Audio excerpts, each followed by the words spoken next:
nigga, young gold nigga, yeah. Still in the club with the young niggas, yeah. Young gold nigga, yeah. Still all the young gold niggas. Tune in every Monday, 6 p.m. Tuesday, 6 p.m. Wednesday, 6 p.m. And Thursday, 6 p.m. It's like a whole series. Tune in. Yeah, check us out. All right. Young gold nigga, yeah. And we're back. Yes, sir. Yes, sir. We got OG's Spook in the building. Where were we at? What did we leave off at? We were talking about breaking records. Okay. Street teams and how effective it was. Something that these dudes need to know about. What do you think they need to add to their little repertoire, these new artists these days, to help themselves? Man, they need to concentrate on, to me, with making a bunch of records and make a good record. Mm-hmm. You know, to me, it's like they always making records, but you ain't concentrating on making a hit record. Mm-hmm. You know, and everybody ain't going, it ain't in everybody, but man, once you get you one, you can't look back. Right. Cause I'm telling you, since I've been home, I heard a record that I wish I could have got my hands on. Mm-hmm. And I shot at him, but somebody else was already managing that little dude, D Bando, rest in peace. R.I.P. See You With Nothing. That was a hell of a record. Man, that was a national record. Yeah. Right. That was a national record. That record was a good record, and I think if I would to come out of retirement to deal with artists, I would have done that with that record. You know, and I think that's what artists not doing, is making records people can feel. Right. You know, you gotta make records where people can feel these records and not just a record that people like. Right. Yeah. And they go away. Are you working with anybody right now? No. No. That's what I'm saying. I just haven't ran across a artist that had that record. Right. I done ran across artists that had that talent, but it's a difference to me in being, how would I say it, having talent and being creative. Right. You know, you just all around. You got this talent that you can do a lot of different things besides rap. Mm. You know, most artists, when you look at them, man, you look at them, they can play instruments. Mm-hmm. You know, they can produce, they can talk, they can do a lot of different things. They well-rounded, and a lot of artists think that's all they got to do is be able to rap. Mm-hmm. And if you look at the industry today, you got artists, man, that can do a lot of different things. And they got to develop that, and they not willing to put in that type of work to go and study, invest on themselves to get better. Right. You know, you got to invest in yourself to get better, man. You got to, you know, see, because that'll save you money. Mm-hmm. You know, when you learning how to produce your own music, when you learn how to play instruments, when you learn the music industry, you know, you got to learn this industry versus making records, because you're going to get burnt. Yep. You're going to be crying in the end. Yep. Even if you just took your time and did like you said and focus on making a hit record. Yeah. Versus every day in the studio making a bunch of records. And that's what they do. They paying these artists to get on a record that they not even going to use as a single. Right. Paying these artists get on a record that they won't even shoot a video. If I was an artist, I'd give you 25 racks, 30 racks, whatever they charging. You got to agree to do a video and help promote this record. Right. Because you going to get something out of this record just as well as me, versus me paying you, now I got a record, don't have no visuals to them. Right. You know, and they had these records, these type of records. When we done records like that, we going to have visuals with them records. And, you know, this other label they going to promote this record just as well, because they know that artist going to get paid off that record too. But today, I see it done all the time. Dudes have these, man, I got a song with so-and-so. Where the song at? Right. Well, I ain't shooting no video to it cause I say, so you didn't get the agreement to do that. Right. But you done gave this man, so that's what I'm saying. It's a lot of stuff go on that these artists do that people not telling them what they should and shouldn't be doing. Right. And they just a lot of them got this money and don't know what to do with it. Yeah, I think they just be too proud to ask questions too, because we've been in the game for a minute, and a lot of these artists just be feeling their way instead of asking the right questions from the right people, right? To really get an opportunity to really know what they need to know. I see that a lot. They get it from watching somebody else. And get it from the knowledge from their partner or whatever, but they don't be having the real game. Like the blueprint that was given to me was brought down. Yeah. You know what I'm saying? So just stick to the blueprint. And I'm still doing the same way. Mm-hmm. Same thing, just in a new way because it's the digital age now. Yeah, and that's what I was finna say. And before I came back in, I got the same book that I read before. Introduction to the music industry. Yeah. It had a lot of new stuff in it. It had the digital stuff in it. It had all this other stuff in it that wasn't in it then. They ain't reading these books. Right. They not gonna go buy a book that telling them about the music industry, about the business aspect of it. Because, man, that's the biggest part of the business. How you not gonna know the business side, but you say you want to make money? They want to be famous. Oh, yeah. Balling. But if you spending your own money and you don't have a label, you not signed with a label, then you your boss. Right. Then you need to know what you missing. Right. You need to know, man, it's so much. You know how much publishing money these people leaving on the table? Mm-hmm. I don't even think they going after they publishing. They just selling streaming and merchandise and shows. That's it. Yeah, ASCAP. Yeah. BMI. What's the name of that book you said? Introduction to the Music Industry. Yes, sir. Read that. Yeah, I'm talking about that book. It's got everything in it, man. I'm talking about. I read it before I came back. I said, man, I got to read this book. Yeah. Cause I knew if I was to mess with the music again, that part of the game wasn't around when I left. Right. The internet part of it, the streams and all this stuff, and artists not knowing, man, there's more money than streaming money. Right. There's way more money. I don't even think they sign up for their publishing. That's crazy. I only think if you got your own label, start your own publishing company. Right. Get the 100% of your publishing, cause you sign with a label, you gonna get the 50, the label gonna get 50 versus you get nothing. Right. Artists, I don't even know if they even getting that kind of money. Probably not. It's a message, man. Most of them, you give them a chain and they're good. Oh yeah, they're straight. But I heard a young cat, got this little cat named say. Labor gave him $100,000. He from the street, didn't know nothing about finances, was out on bond, had lawyer fees. Man, say he spent that money in less than 3 months. Damn. Didn't know. And that's the part they don't know. Yeah. A lot of artists, man, they ain't. But see, that's the difference, man. I'm gonna tell you about rap a lot. Mm-hmm. When we came in from the streets, we would have marketing meetings.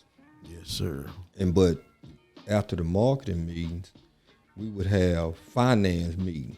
Mm-hmm. People from Merrill Lynch would come in. People from come in and they'll teach you about stocks. Teach you how to invest your money in stocks. Teach you, about finance, bank, teach you investment banking. Yeah. Because most of those type of institutions, you had to have at least $75,000 just to even put your money in their banks. Right. So they'll teach you about finances. And these people, and man, if I would have knew what I knew before I went in that office, if I would have knew what I knew in the streets, I would have been way ahead of my time as far as finances. Because you spending more money than you make. Because you think because it's coming in, it's cool. And I used to listen at my grandmother when I did start buying properties. Yeah. And if it's an old house on that property, I used to say, Big Mama, I don't want that old house. She said, boy, hell with that house, you buying the land. Because they don't make no more of that. That's what she said. What she say? Because they don't make no more of that. That's what she said. God ain't making no more land. And now today, look at Fifth Ward. Who own the land now? God damn. Yep. Look who own Fifth Ward now. We don't. Yeah, because they sure switching it up. Man, it's switching up fast. Fast. Oh, yeah, switching up fast. Got townhouses and shit all through that motherfucker. Yeah, so the finance part is what the artist is missing, man. They getting this money, but they ain't holding on to it. They ain't investing in stuff like that. They ain't, when they talking about buying the block back, you talking you own the block, buy the block. Right. And I'm telling you, if I could, that's the only thing. If I can reverse the hands of time, would have bought more property. Yeah. Would have bought more property because look at who got it now, man. It was $8,000 lots with houses on them, cost $100,000 now in Fifth Ward. Some of the lots don't even have a house on them, $75,000, $80,000. Them was to us $9,500 lots. I had a lot for that I got from my parents. Well, they were going to give it to me, but I gave them 10 for it, and it was valued at 100. That's what I'm telling you, man. Right over there by market rent. And the property out there in the hood now is like oil money now. That's what it's worth now. I'm telling you, them houses, them lots was $8,000, $9,000, $10,000. Now them people want $100,000 for their lot. If you got one, I know little homeboy that's out there.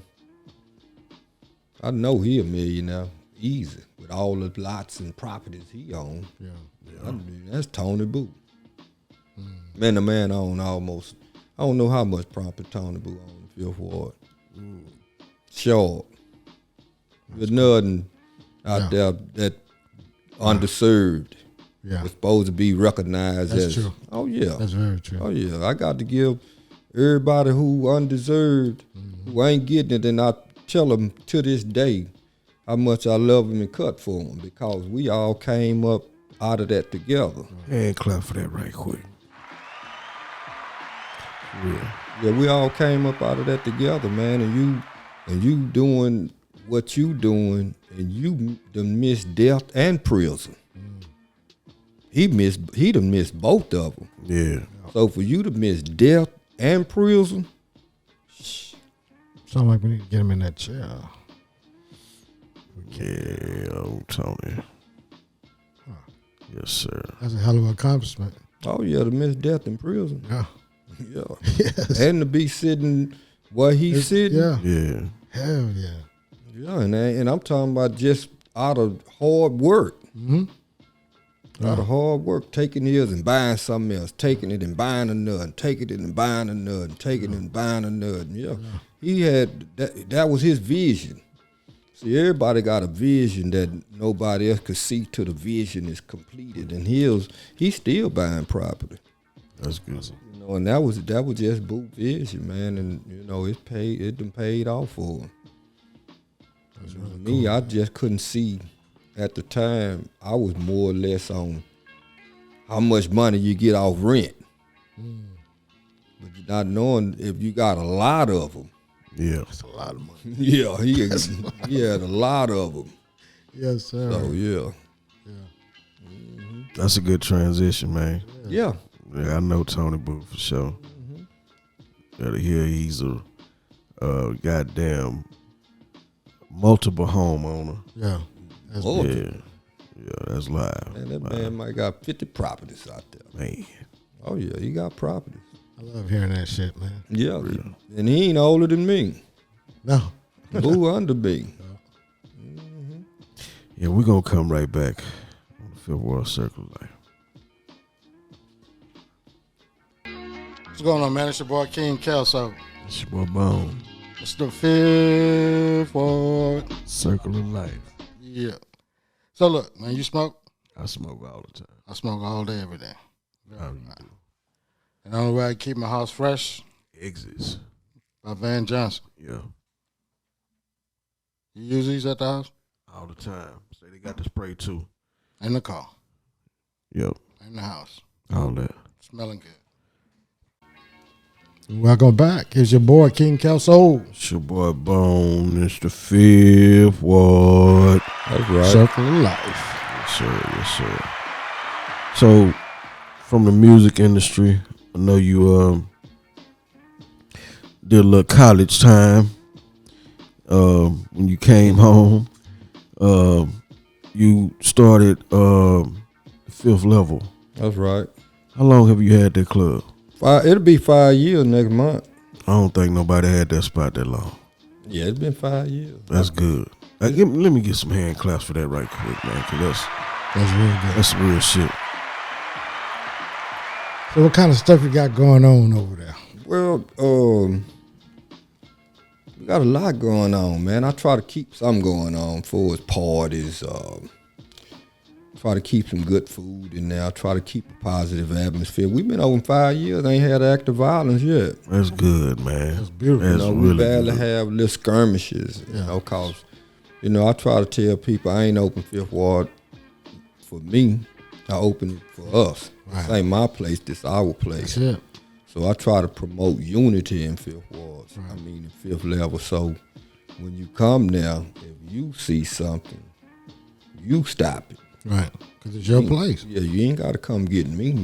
You know who it is. Hey, man, y'all cut that out. That's it. Before it even get started. So, and that's how I think it's been stayed open so long, and because people can come there and feel comfortable and feel a positive vibe, and I don't even have security there. That's because they respect the head. Right. You know, Absolutely. it started right there. Yeah, and being on the spot. Being on the spot, because if you there on the spot, you can stop things before it gets started. People know you there. They would never no OG in there. We can't.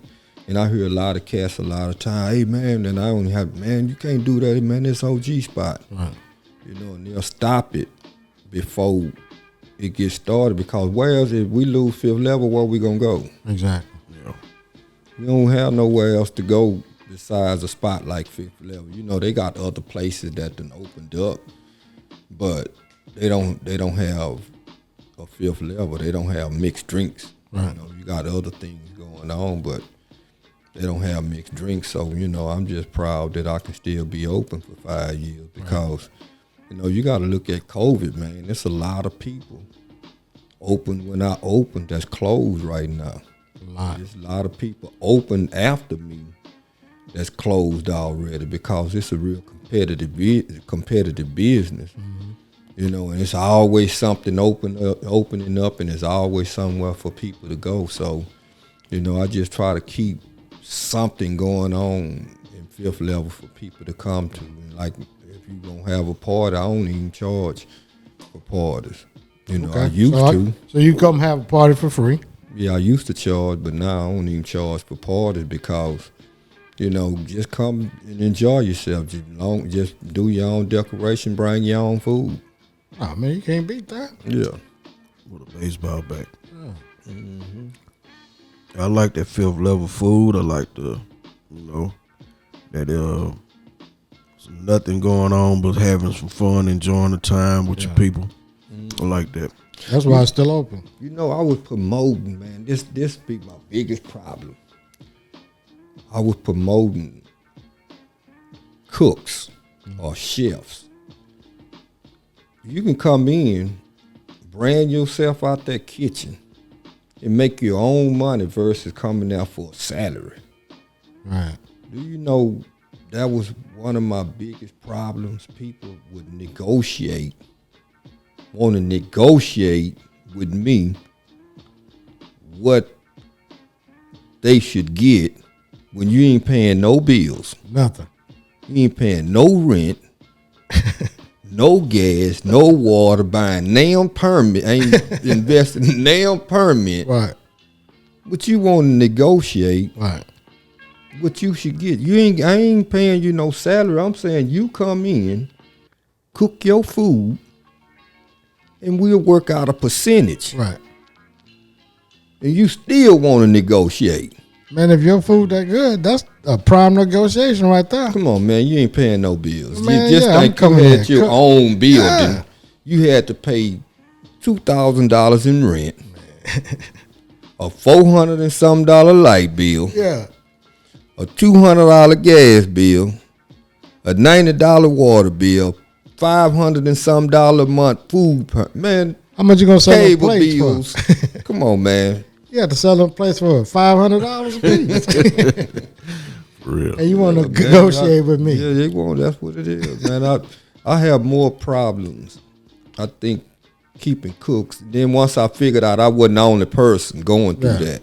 It's a common thing. Yeah, I used to think, man, why do some of them cooks I was starting to say remind me of some rappers. Seriously, they had these creativity problems to where you can't tell them nothing.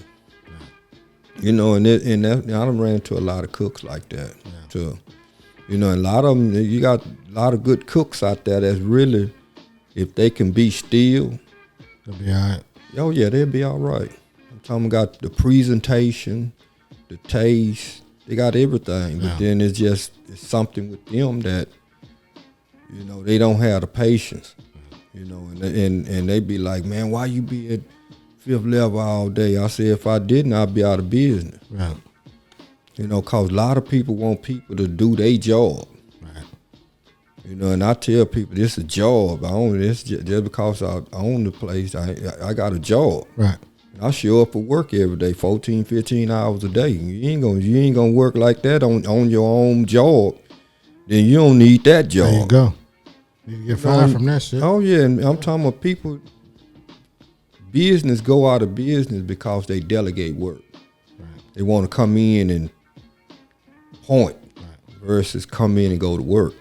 Yep. Wake up one morning, all the money gone. Ain't nothing. Business gone. You're gonna run into those problems. Yep.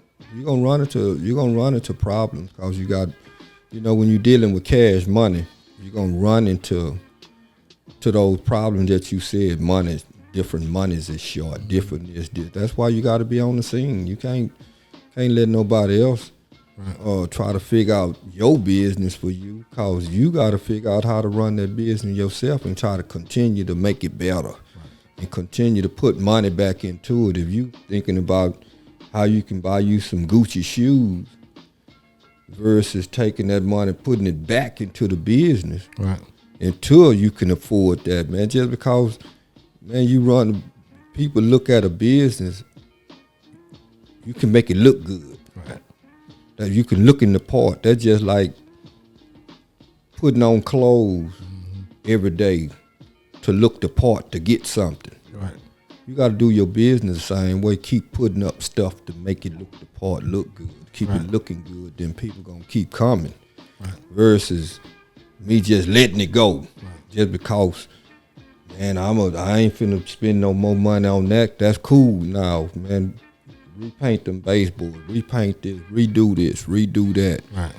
To keep it looking good. Versus, right now it ain't about you. Right. They They don't understand that keeping that business looking good can also keep you looking good in the long run. Oh yeah, you got to put in the work, man. You got to continue to put money back into your business. Absolutely. And that's basically what I do with Fifth Level. That's why I'm driving a Chevy Traverse. Yeah. I ain't trying to drive the biggest, fanciest cars no more, wear the biggest jewelry. Yeah. Man, I'm just trying to make a living. That's it. Trying to stay out the way, cause, man, you know what? I look at a lot of dudes, man, that knocking on the jailhouse door again. They just knocking on this door. And sooner or later, they're going to open that door up. Yep. Welcome your ass back. You ain't coming out that motherfucker. And some of them that come around, I keep them away from me because you ain't getting me no free ride to jail. Oh, shit. You know, and that's what they do, man. When these people go to just swooping dudes up, it's cause affiliation. It ain't got to be cause you made no money together. You know what conspiracy is? Yeah. Me having a knowledge of a crime and then report it. Yeah. That's it. I can see you give him something, he go out that door and come back in the door and the police arrest him. And I'm sitting here, I'm going to jail with y'all. I don't know what y'all just did. Yep. That's all conspiracy is. Easy case. Real easy. Yep.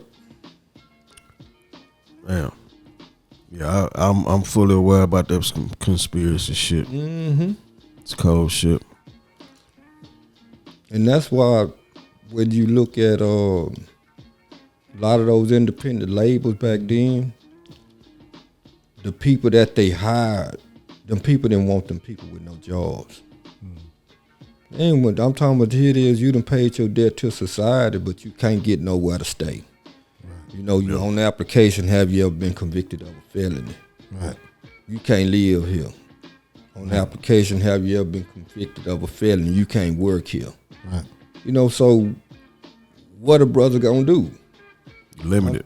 I'm talking about evidently your debt ain't been paid. If you can't live nowhere, you can't work nowhere, then, you know, and that's what hurt a lot of brothers, man, because they'll give up. Right. And then a lot of times, man, they'll go into these female houses. Right. And they ain't gave themselves a chance. And then they go live with these females, thinking cause he was on before he left, he gonna get on again. Yeah. And go to prison, and these brothers go to feeling under pressure. And they'll go back to them streets. Yeah. Not because of her, because of what you reminded of. And they'll go back to them. They'll go back to them streets before they get themselves a chance, and they be having all the business. If you can do that, you can run a business. Absolutely. Entrepreneurship. Yep. If you can do that, you can run a business because you know what it takes. Yeah. Mm-hmm. You know, you more of a lot of cats is people person. I see a lot of brothers that is home now running businesses. Right. From that to running businesses, you know, driving trucks, running businesses, building houses, you name it, they doing it right now. Have 501s, running nonprofits, and you know, they doing it. You got brothers that done came home, man, and say, I ain't going back, because there's other ways you can sit down and you know, and me and a lot of brothers, we walked that yard together and we had plans. You know, what you gonna do and done it, and you do it in steps and degrees. Right. You know, that's just like now Fifth Level been open 5 years. My next plan, I always say I'm gonna do me a nonprofit and give more back to the community. Okay. And so now it's time for that. So that's why now I've been showing more nonprofit stuff. Okay. You know, showing, you know, it's a program, one program I started called Life Inspired for Evolution. And it's for kids with incarcerated parents. Mm-hmm. You know, I want to start dealing with kids who got parents that's incarcerated to see how they could be helped, to see where they mind at, to see why they do the things that they do. Because you got some kids, once their parents leave, they feel lost. Right. You know, they feel like they that don't nobody care. Mm-hmm. You know, cause I talk to a lot of young cats, man, and you know, you had the crack baby, mm-hmm. You had the crack baby. Now you got the crack baby. Mm-hmm. They ain't the ones who was left at home alone. Man, wasn't getting the love that we got. Right. You know, they didn't have to take a village to raise a child. You had the parent, don't you put your hands on my child. You know, even though he done chunked the rock and bust that lady window out. Right. You can't say nothing to this woman, child. Get out of there. I don't care. You know, they're gonna defend wrong. Right. You know, people defend wrong because, you know, what we used to be ashamed of that be in the back room, run down the middle of the street now. Yeah. It's just down the middle of the street. You looking at it like, man, did you see that? Yep. Ain't no shame. At all. You can't shame me. Our people we just don't have no shame because look what we created. Yeah. You know, that's why I say when I look back at what was created, I'm a part of that. Yeah. And anytime you sit up and try to glorify that stuff, you got to look at yourself and see what you really is. Right. You know, that's why now it took me to go do that 17 years for me to sit back and reflect on all the wrong that happened in our community and to take responsibility for it. Right. You know, cause and I had to take responsibility for what I did that caused me to go to prison. Right. When you take responsibility for what you did, if you wouldn't have put yourself in that position, couldn't nobody told on you no way. Right. So once you start taking responsibility, you can start fixing and healing and, you know, and that's what I had to do. I had to look back and say, man, when I go home, what could I do to repair some of the damage that I caused? At the same time, I had to work on myself. Right. So when I come home, I won't fall back into that cycle again, just be faking. Right. You know, you talking the talk, but ain't doing nothing about it. And that's what a lot of us do. We'll say what we gonna do, but all the time, man, you really masking something. You're just putting a Band-Aid on it, and you're really not fixed. You're really not trying to heal yourself. You're really not trying to repair some of the damage that you caused in the community, because look at our community, man, it's for sale. Right. And we're going to talk about the selling of Fifth Ward when we come back. Yeah.